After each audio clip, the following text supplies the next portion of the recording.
ጤና ይስጥልኝ የተወደዳችሁና የተከበራችሁ የኢትዮኒውስ ቤተሰቦች እንደምን አላችሁ? ዛሬ በወቅታዊ ጉዳይ ላይ ቆይታ የምናደርገው የብልጽግናው አገዛዝ አብይ አህመድ በትላንትናው ዕለት በአገዛዙ ሚዲያዎች ቀርቦ በተለይም ደግሞ ከአማራ ሚዲያ ስራ አስፈጻሚ ጋር ያደረገውን ውይይት በተመለከተ ከአፋብን የህዝብ ግንኙነት መምሪያ ኃላፊ አርበኛ አስረስ ማረ ዳምጤ ጋር አንዳንድ ነጥቦችን አንስተን እንወያይበታለን። አብራችሁ እንድትቆዩ እጋብዛለሁኝ። በዛሬው ዕለት ከትላንትናው የጠቅላይ ሚኒስትሩ ቃለመጠይቅ በተጨማሪ ወደ ሸረሪና አካባቢም ውጊያ እንዳለ ተሰምቷል። የውጊያው ቀጣይነትና የውጊያው ስፋት በግልጽ እንኳን ባይታወቅ ማለት ነው ትላንት ጠቅላይ ሚኒስትሩ ሲያነሳቸው ከነበሩ ነገሮች ጋር የሚያያዝ ይሆናል ብዬ ገምታለሁ። እነዚህንም ጨምሮ በስፋት እናያለን። አስረስ እንደምን ሰንብተሃል? እንደምን አለ? እግዚአብሔር እንደምን ሰነበታችሁ?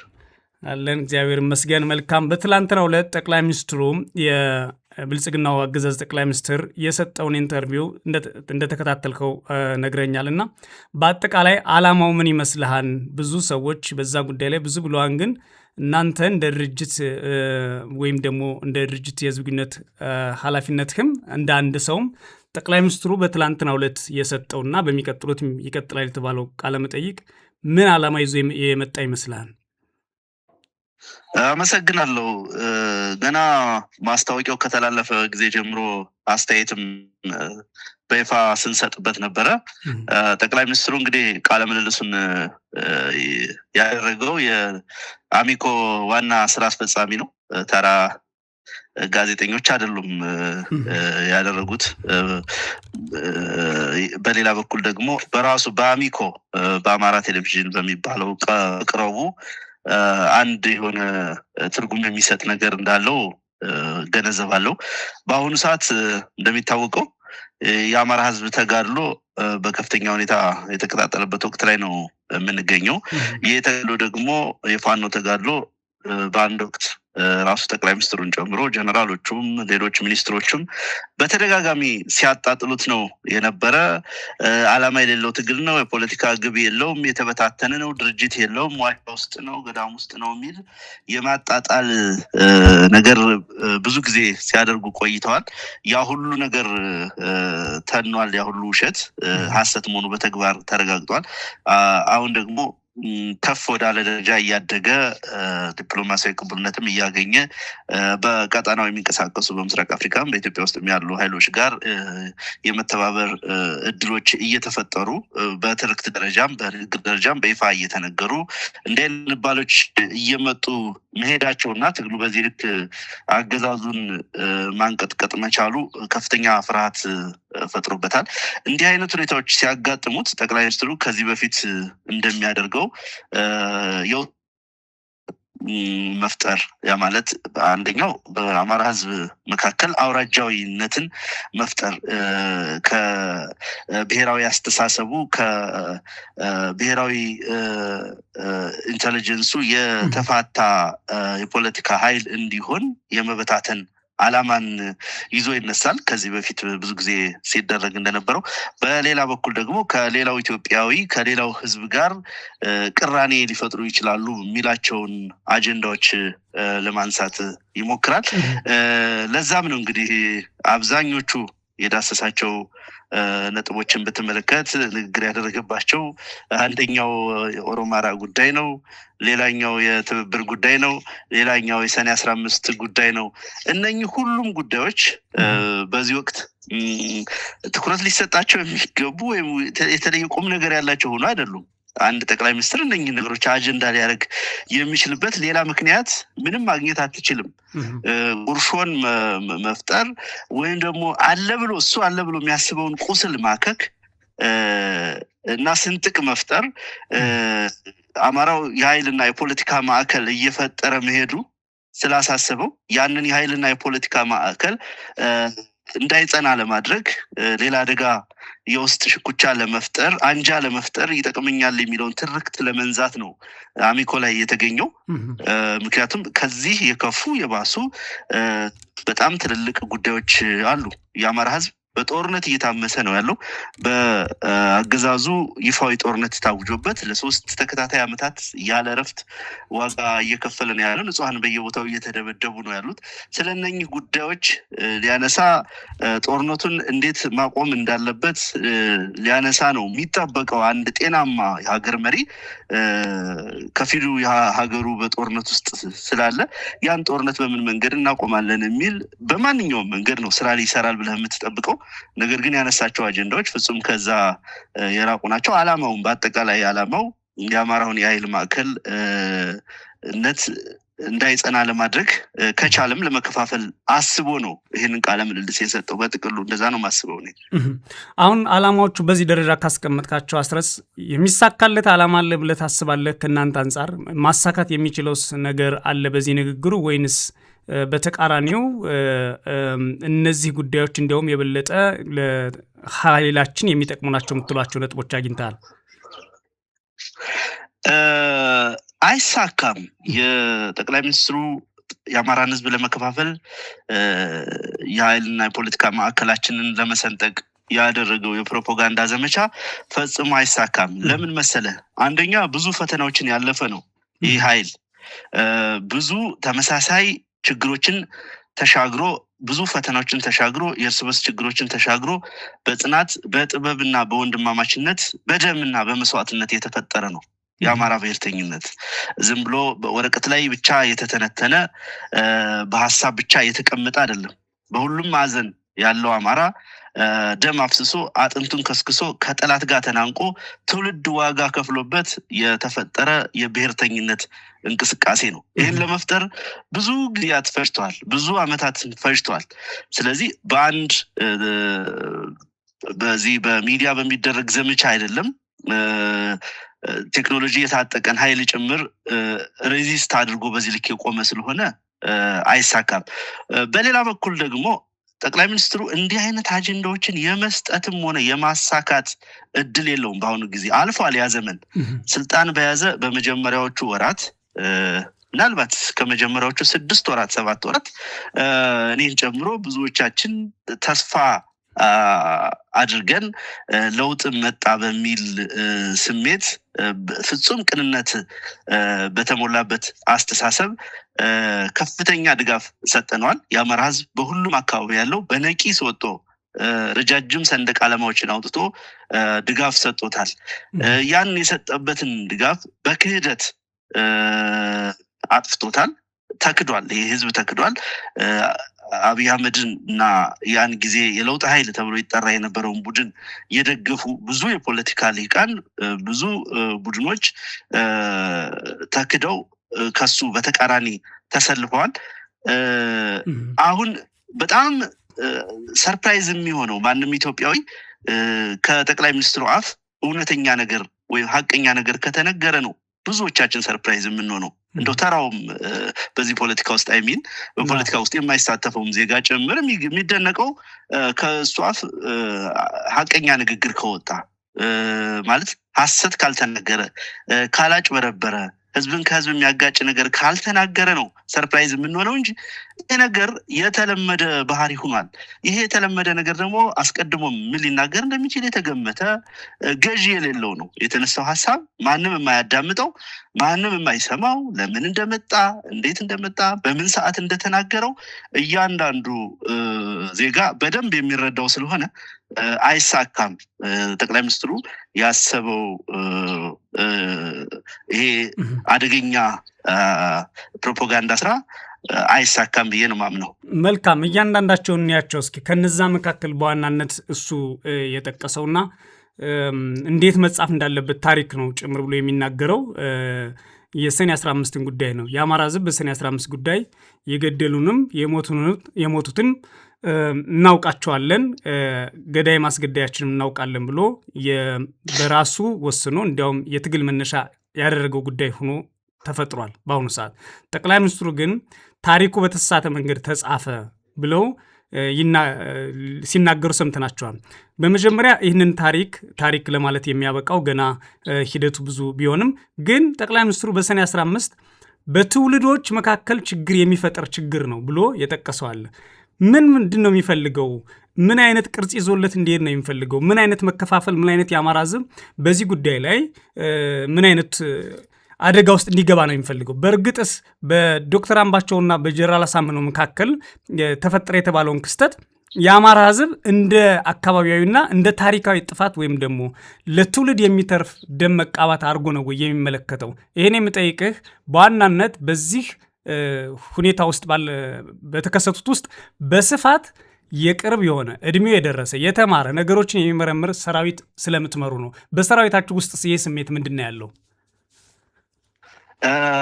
መልካም እንግዲህ እውነት ለመናገር ስለ ሰኔ 15 ሁኔታ ከድርጅቱ ሂደት በኋላ በተለይ በድርጊቱ ተሳትፋቸዋል ተብለው የተከሰሱ በርካታ ተከሳሾች እስር ቤት በነበሩበት ሰዓት በጊዜው ጠበቃ ስለነበሩ ለብዙዎቹ ሙያዊ አገልግሎት ከመስጠት ጋር ተያይዞ የተወሰኑት የችሎት ሂደቶች የመከታተል እድል ነበረኝ። ብዙ መረጃዎችና እውቀቶች አሉኝ በጉዳዩ ላይ። ያንን ነገር አሁን ፖለቲከኛ ሁኜ ወይም የአንድ ድርጅት ቃል አቀባይ ሁኜ ለመግለጽ የማልችልባቸው የራሴ ፕሮፌሽናል ኢንቴግሪቲ የሚያስገድደኝ ሁኔታዎች አሉ እና በጥቅሉ አብይ በሰጠው አስተያየት ላይ ምላሽ ለመስጠት ላነሳው ጥያቄ ግን ለምን ይህን ተናገረ የሚለውን ነገር ብትወስድ ታሪክ በተንሻፈፈ መንገድ ተጻፈ። ቆመን እያየን እየተመለከትን ነው። ትናንትም ታሪክ እንዲህ የሆነ ሁለት ነገር ነው እዚህ ጋር የምታገኘው። አንደኛ የሰኔ 15 ኢንሲደንት እኔ በምንም ሁኔታ በጊዜው ህይወታቸውን ላጡ ወገኖቻችን አዝናለሁ፣ ነፍስ ይማረን ማለት ፈልጋለሁ። ግን ለምንድን ነው አብይ ያንን ኢንሲደንት በዚህ መንገድ መተርጎሙ፣ በዚህ መንገድ ናሬት መደረግ ወይም በሌላ ነገር እንዲደረግ የፈለገው ካልክ ህዝብን ይከፋፍላል ተብሎ በትልቁ የታቀደ ኢንሲደንት ነው። በጣም በትልቁ ከዛ በፊትም ከዛ በኋላም እንደዚህ አይነት ኢንሲደንት አልተከሰተም። በነገር ላይ የአማራን ህዝብ አንድነት፣ የአማራን ህዝብ ብሔራዊ አንድነት ይሸረሽራል ተብሎ ትልቅ ግምት የተሰጠው ትልቅ አጀንዳ ነው። ያ አጀንዳ በዚህ ትውልድ በዚህ መንገድ ኢንተርቴን በመደረጉ በሌላ አይን መታየቱ፣ ጠላታችን ማን ነው ወደሚል መታየቱ፣ እርስ በርስ ሊፈጠር የሚችልን ቁርሾና ስንጥቃት በሚያጠፋ መንገድ መሆኑ እረፍት ይነሰዋል።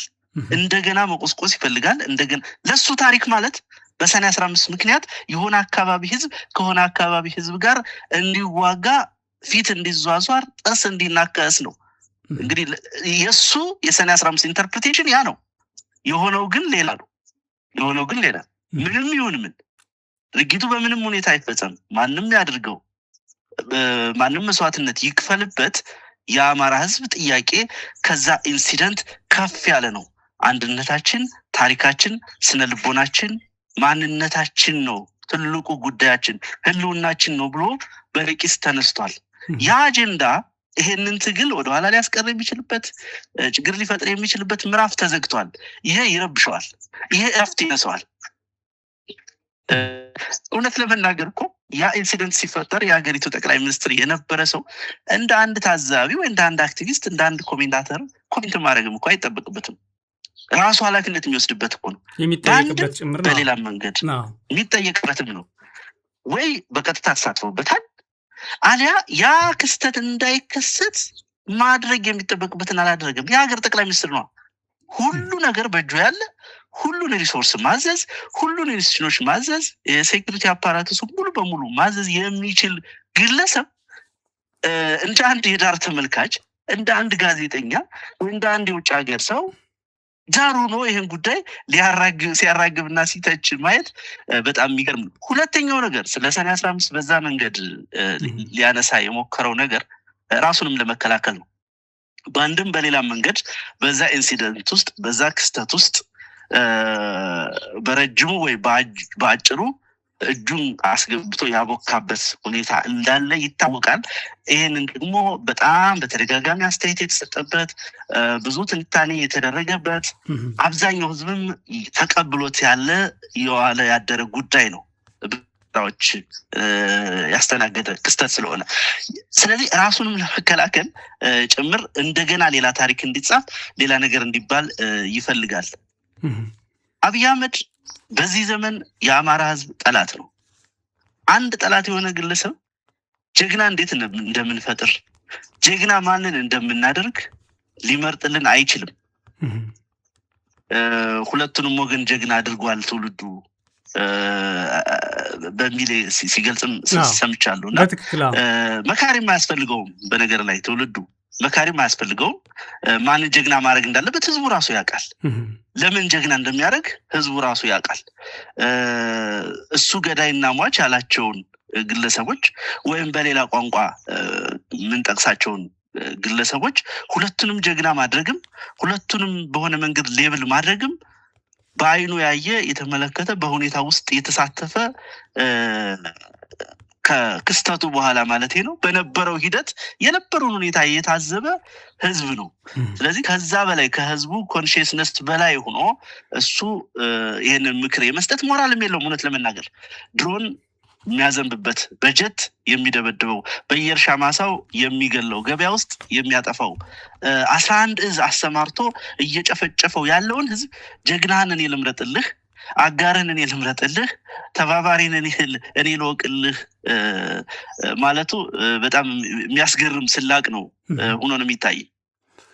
ከዚሁ ጋር ተያይዞ የጀነራል ሳርን ጉዳይ ሲጠቅስ ሰምተናል። ይሄን ከትግራይና ከአማራ ህዝብ ግንኙነት አንጻር ወይም ደግሞ አሁን ፍላጎቶቻችሁን ከገለጻችሁባቸውና እየሰራችሁበት ነው ካላችሁት ጥምረት አንጻር አብይ ምን ማለት ነው የፈለገው? ጀነራል ሳር የተገደለበት ሁኔታ በሰዓቱ የምናውቀው ነው። ሲያስቀምጡ የነበረው መምታታት እናስታውሳለን። በዕለቱ እንኳን በባህር ዳር ተገደሉ ብለው ሲገልጹ ዶክተር ደብረጽዮን ገብረ ሚካኤል ወጣው አዲስ አበባ ቤታቸው ላይ የተገደሉት ብለው በማስተባበል ነው ነገሩ አጀንዳው የተቀለበሰበት። ግን በትላንትናው ዕለት ደግሞ ያነሳው ጉዳይ አለና የለውጥ ኃይል ነበረ ያንን ነው ያጣ ነው በሚል ዶክተር አምባቸውንም ሌሎችንም ሲጠቅሱ ነበረና ምን ማለት ነው የፈለገው? አስረስ እዚህ ላይ ያው ቅድም የገለጽነው ነገር ነው። በደንብ ህዝቡም የሚረዳው ነገር ነው። ጀነራል ሰዓረ መኮንን ትግራይ ተወላጅ ናቸው። እነሱ ገዳይ ብለው ያሰሩት ማረጉን አላውቅም፣ መሳፍንት ይባል ልጅ መሰለኝ። እሱ የአማራ ተወላጅ ነው። ስለዚህ አማራ ትግሬን ገደለ የሚል ትርክት መፍጠር ነው። ምን ግልጽ እኮ ነው ይሄ። ምን እኔ መንገደኛ ጠርተህ ምን ለማለት ፈልጎ ነው የሰው ይሄን የተናገረው ብትለው የሚመልሰው ጉዳይ ነው። በነገራችን ላይ የለውጥ ኃይል የሚለው ነገር እንግዲህ በዚህ ጉዳይ ላይ እሱ ዲፌንደር ነው መቅረብ አይችልም። በነገር ላይ የለውጡ ኃይል የሚባሉትን ወይም በዛ ጊዜ የነበሩ ሰዎችን እኮ ብዙዎቹን አንዳንዶቹን አባሯል፣ አንዳንዶቹን አጥፍቷል። ብቻውን የቀረው እኮ በዙሪያው የነበሩትን ሰዎች አጥፍቶ ነው እኮ። እነ ለማን አጥፍቶ ነው፣ እነ ኢንጂነር ስመኘውን ገድሎ ነው።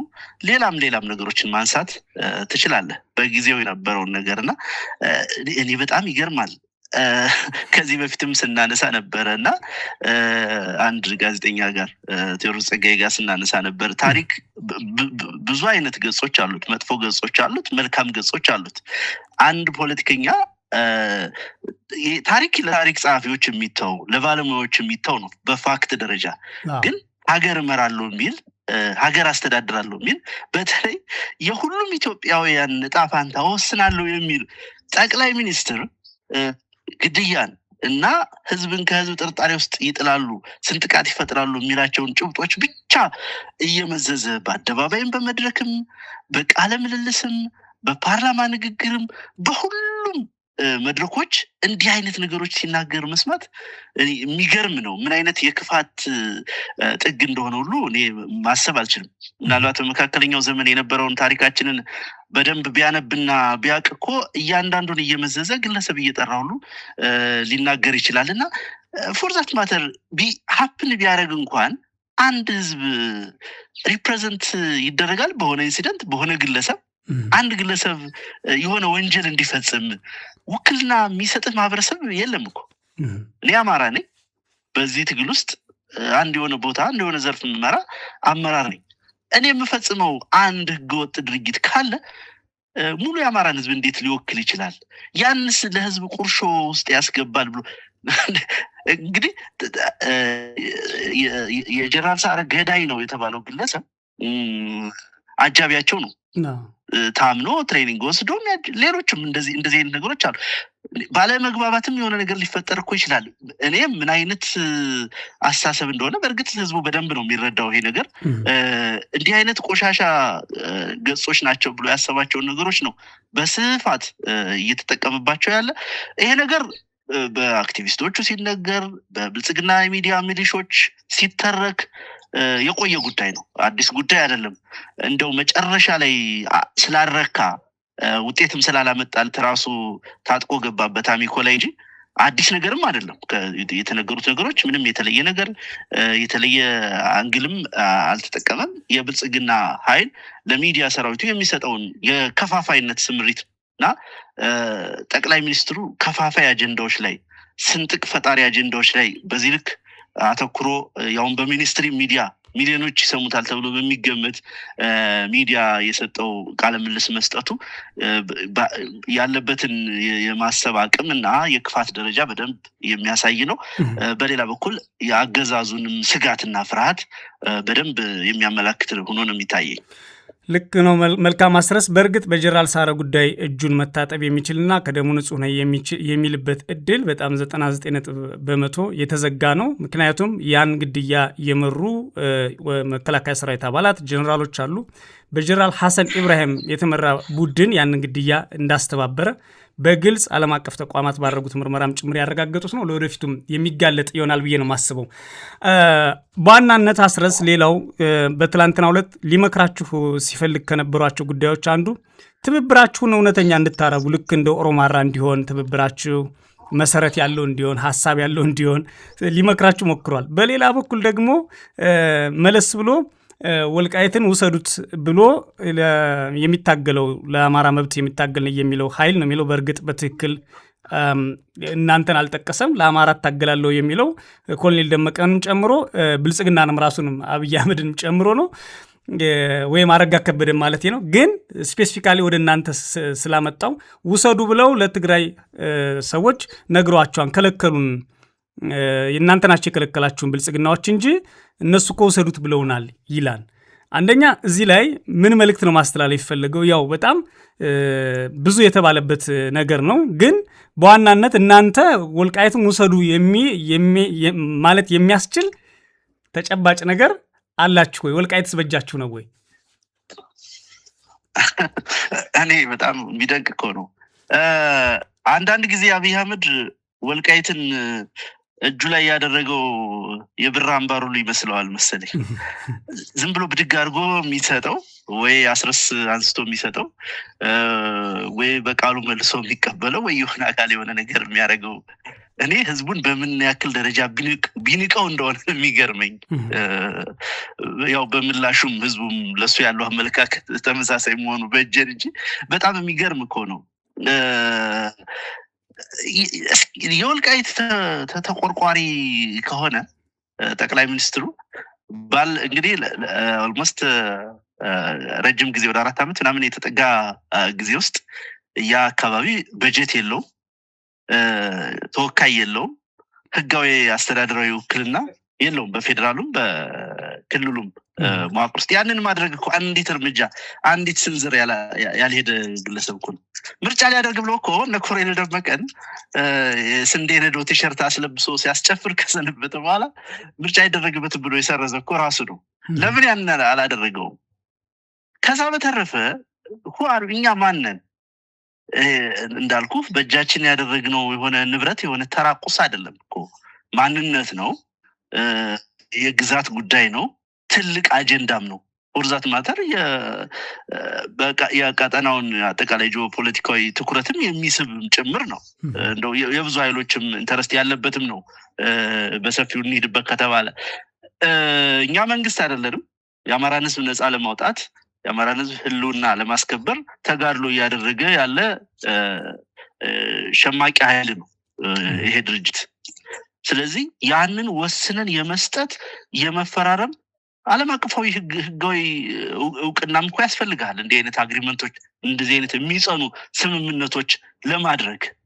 እንደዛም ደግሞ ምንል አይደለም በአቋማችንም በሁኔታችንም ያው በመደጋገሙ አሰልቺ ስለሆነ ደጋግሜ በዚህ ጉዳይ ላይ አስተያየት ሰጥቼበታለሁ። የተለየ ነገርም የለም። ግን የተፈለገው ነገር ምንድነው ያልክ እንደሆነ ከልክ ሰኔ 15 የአማራን አንድነት ያጠፋልኛል ብሎ እንደሚያስበው ሁሉ የአማራና የትግራይን ህዝብ አንድነት ያጠፋል ብሎ የሚያስበው ትልቁ አጀንዳው ወልቃይት ነው። በጣም ትልቁ አጀንዳው እንደ ትልቅ ዱላ እንደ ትልቅ መጠቀሚያ የፖለቲካ ዱላ አድርጎ መጠቀም ይፈልጋል ይሄንን ጉዳይ ይሄንን አጀንዳ። ትግራይ ቲቪ ላይ ቢቀርብ ምን ሊል እንደሚችል ደግሞ ገምት። ከዚህ አቻ የሆነ ሌላ ተመሳሳይ ነገር ሊናገር ይችላል። አይ እኛ እኮ ልንሰጣችሁ ነበር ነደብረ ጽዮን እኮ ወልቃይትን አንፈልገውም ብለው ነው እንጂ ለእናንተ ልንሰጣችሁ ነበር ይላል። በእርግጠኝነት ፎርሹር እንደዚህ ይላል። ተመሳሳይ ነገር ይላል።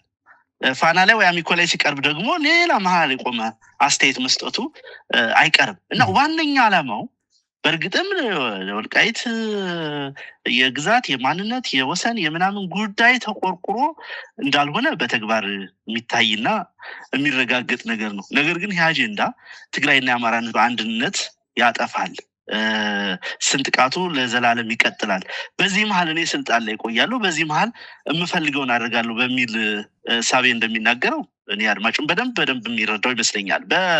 ስለ ትብብር ካነሳ ትብብርን ጥምረት ላይ አስተያየት መስጠት የማይገባው እና ያን አስተያየት የመስጠት ሞራል የሌለው ሰው ቢኖር እሱ ነው የመጀመሪያው ማለት ነው።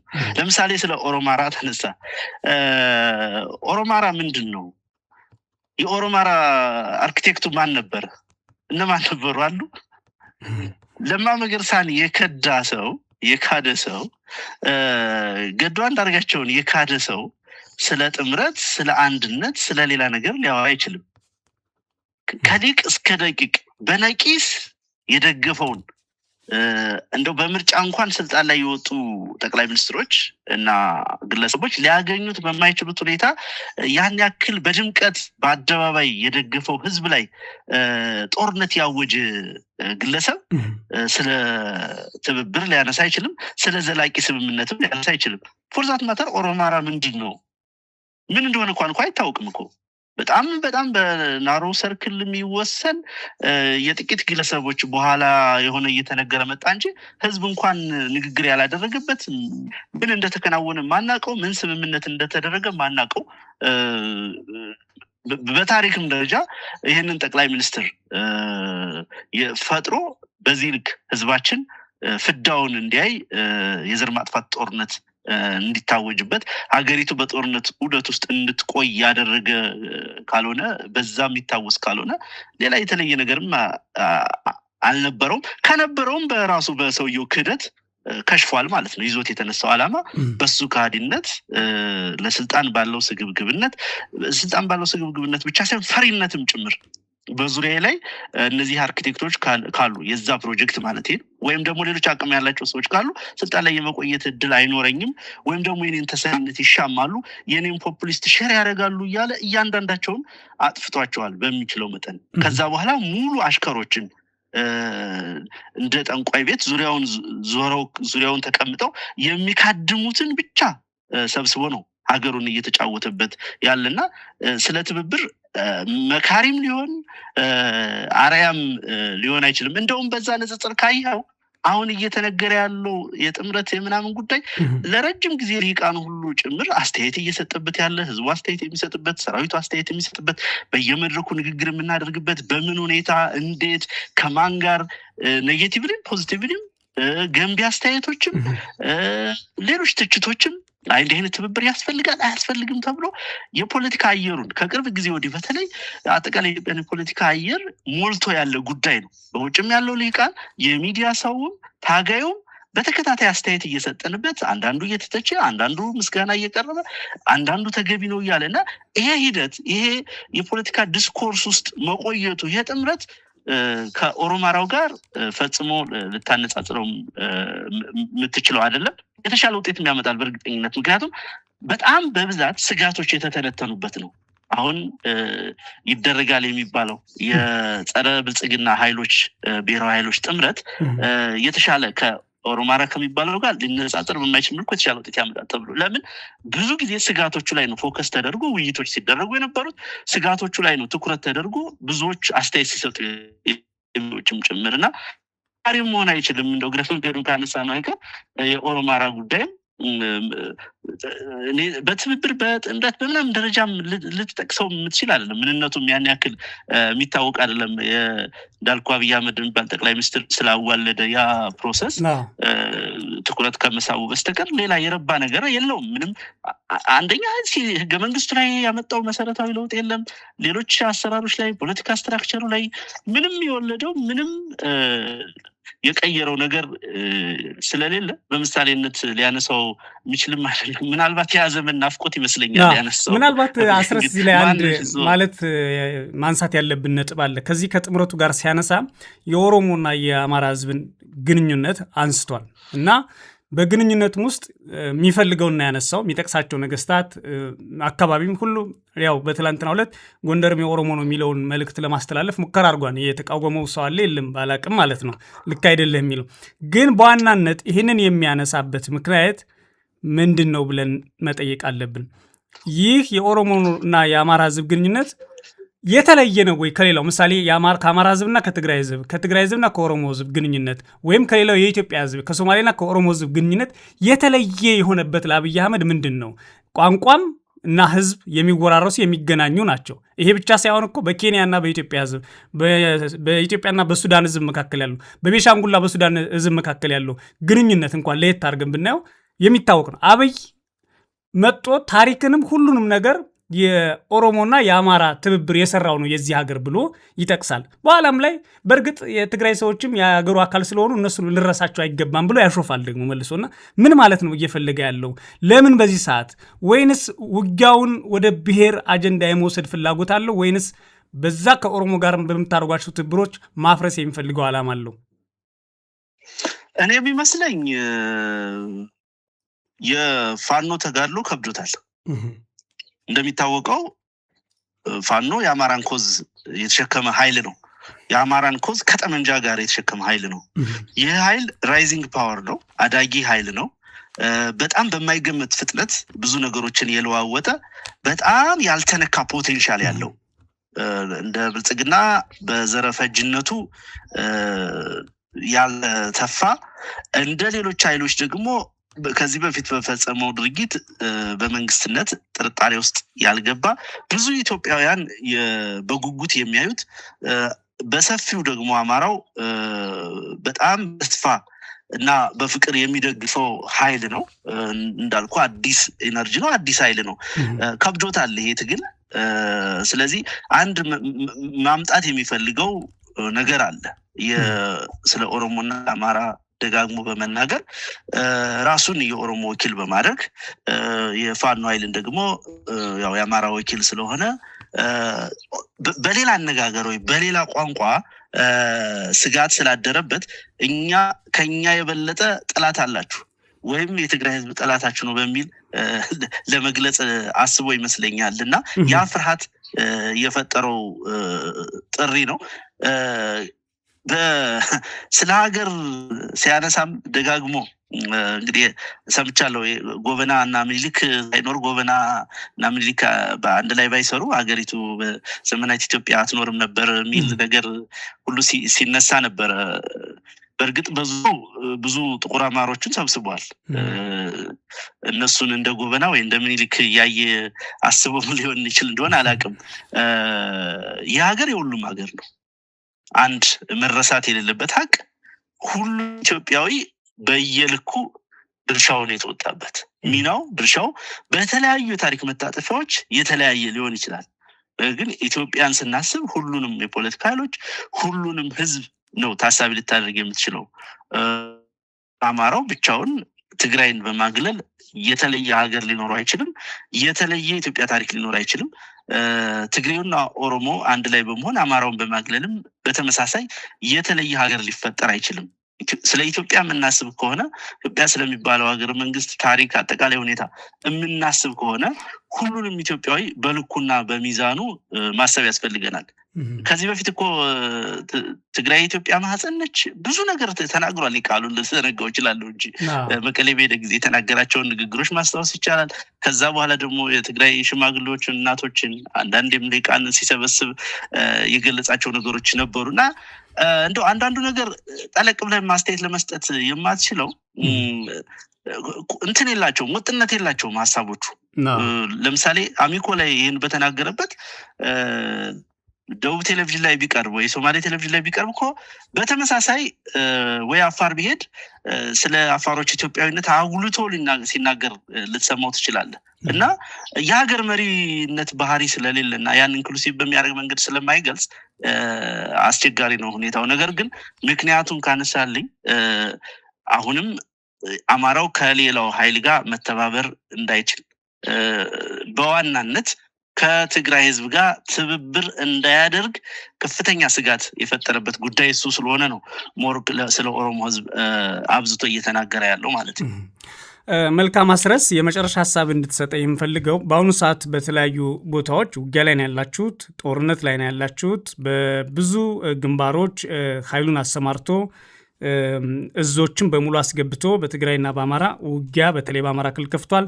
በትግራይ ደግሞ አዋሳኝ ድንበሮች፣ በሱዳን ድንበሮች ዛሬም ጭምር በሰፊው የውጊያ እንቅስቃሴዎች እንዳሉ ይታወቃል። በልዩነት ደግሞ በሸረሪና ወይም በረከት በሚባለው አካባቢም ሌሊቱን የጀመረ የከባድ መሳሪያ ድብደባ ብልጽግና ከፍቷል። በትላንትናው ቃለ መጠይቅ አብይ አህመድ የአማራ ህዝብ ከለውጡ ትሩፋት በማግኘት መረጠን፣ የአሁኑ ምርጫ ለለውጡ ያለውን ዋጋ ያሳየበት ነው በሚል እንደተመረጠ መንግስት አፉን ሞልቶ ሲናገር ሰምተናል።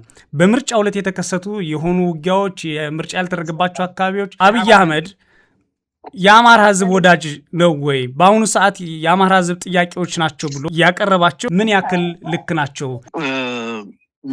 የአማራ ህዝብ የፖለቲካ ጥያቄ፣ የልማት ጥያቄ በአሁኑ ሰዓት የቅንጦት ጥያቄዎች ናቸው። ዋነኛውና መሰረታዊ ጥያቄ የህልውና ጥያቄ ነው። መንገድ ዘግቶ ኢኮኖሚያዊ፣ ማህበራዊ እንቅስቃሴውን በማወክ ሙሉ ጦርነት ታውጆበት በየቤቱ እንዲጠፋ ተፈርዶበት እየጠፋ ያለ ህዝብ ነው። እኛም ያንን ነው እየተከላከልን ያለ ነው። በነገራችን ላይ የዘንድሮ የምርጫ ድግስ በትክክልም ህዝብ ከማን ጋር እንደሆነ በተጨባጭ ያረጋግጡበት ሪሰርች ይመስለኛል። ብልጽግናዎች በሚገባ አረጋግጠዋል። አይደለም የገጠር ወረዳዎች፣ ባህር ዳርና ደብረ ማርቆስ ከተሞች እንኳን ህዝብ ከቤቱ ሳይንቀሳቀስ ነው የዋለው። የምርጫው ጊዜ በሩን ሳይከፍት ከግቢው ሳይወጣ አንድም ቦታ ምርጫ አልተደረገም። አንድም ቦታ ምርጫ የሚባል ነገር፣ ጣቢያ የሚባል ነገር ተከፍቶ እንኳን ጣቢያዎች እንኳን የተከፈቱባቸው በጣም ውስን ቦታዎች ናቸው። ባህር ዳር ከተማ አባይ ማዶ በተደረገ ምርጫ ጣቢያ እንኳን በሁለት ድሮኖች ታጅበው ነው ተመራጮቹ ቦታው ሲገኙ የነበረው።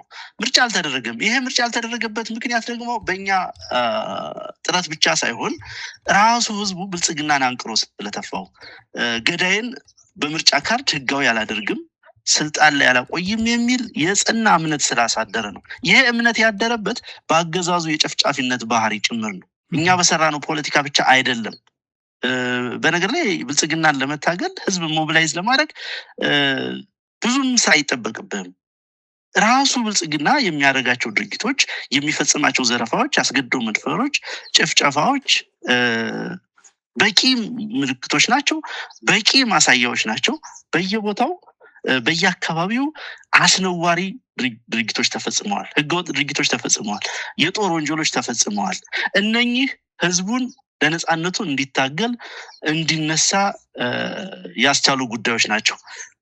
እንዲያው የአማራን ህዝብ ጥያቄ በዚህ በልማት በዲሞክራሲ በምናምን ለማሽሞንሞን እና በዛ ልክ ለማየት አትገረምም? በአንድ በኩል ግለሰቡ በዚህ ልክ ነው ነገሮችን ሲያታልል ሲያሾፍ የቆየው። የተዘጉ መንገዶች እንኳን ትላልቅ ሃይዌዎች እንኳን ማሳያዎች ናቸው።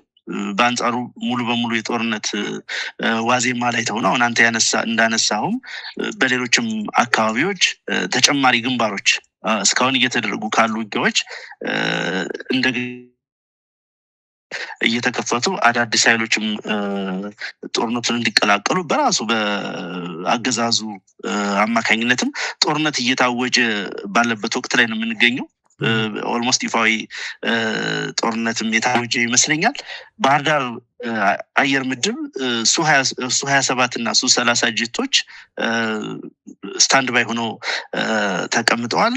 ሁመራም በተመሳሳይ የሁመራ አየር ማረፊያ ላይ ተመሳሳይ ዝግጅቶች አሉ። ሰመራ ላይ እንዲሁ ተመሳሳይ ነገሮች አሉ። የተፋፋመ ተጨማሪ ጦርነት ተጨማሪ ግንባር ሊከፈት ምናልባትም የውጭ ኃይሎችንም ጭምር ሊያሳትፍ የሚችል ጦርነት ውስጥ ሊገባ ጫፍ ላይ ነው ያለው የአብይ አህመድ አገዛዝ። በዚህ መሀል ሆኖ ነው እንዲህ አይነት ነገሮችን እንዲህ አይነት ቀሚሶችን መስጠት የፈለገው። የሰራዊቱ የማድረግ አቅም የሰራዊቱ ውጊያ የመፈጸም አቅም ከፖለቲካ አመለካከቱና ከዓላማው የሚቀዳ ነው። ያን ዓላማና ፖለቲካ አመለካከት ያጣው ደግሞ የብልጽግና ሰራዊት የህዝብ ድጋፍ ስለሌለው ወደ ህዝብም የሚተኩስ በመሆኑ ነው። ብልጽግና ግን ያንን በምንድን ነው ማረም የሚፈልገው? ጠቅላይ ሚኒስትሩ ጨምሮ ለህዝብ በመዋሸት ጥያቄ እንደሚመልስ የልማት ጥያቄ እንደሚመልስ የፖለቲካ ጥያቄ እንደሚመልስ በመዋሸት ነው ማታለል የሚፈልገው እና ያ አይሳካም። ኦልሬዲ ያበቃ ያለቀ ጉዳይ ስለሆነ የሚሳካ አይደለም። አስረስ ማረ ለነበረን ቆይታ ከልብ አመሰግናለሁ። በሚቀጥሉት ጊዜያት ደግሞ የተለያዩ ጉዳዮችን በተመለከተ ምክንያቱም አሁን የተከፈቱ ውጊያዎች ያሉትም ውጊያዎች ጭምር እያደጉ የሚሄዱ ናቸው። የአንዳንድ ነጥቦችን በትክክል ሳናነሳ ላለማውራት ጭምር ነውና ከልብ አመሰግናለሁኝ። አመሰግናለሁ። እሺ ተመልካቾቻችን አብራችሁን ስለቆያችሁ ከልብ አመሰግናለሁ። ከቀሪ የኢትዮ ኒውስ ፕሮግራሞች ጋር መልካም ቆይታ ያውላችሁ። መልካም ቀን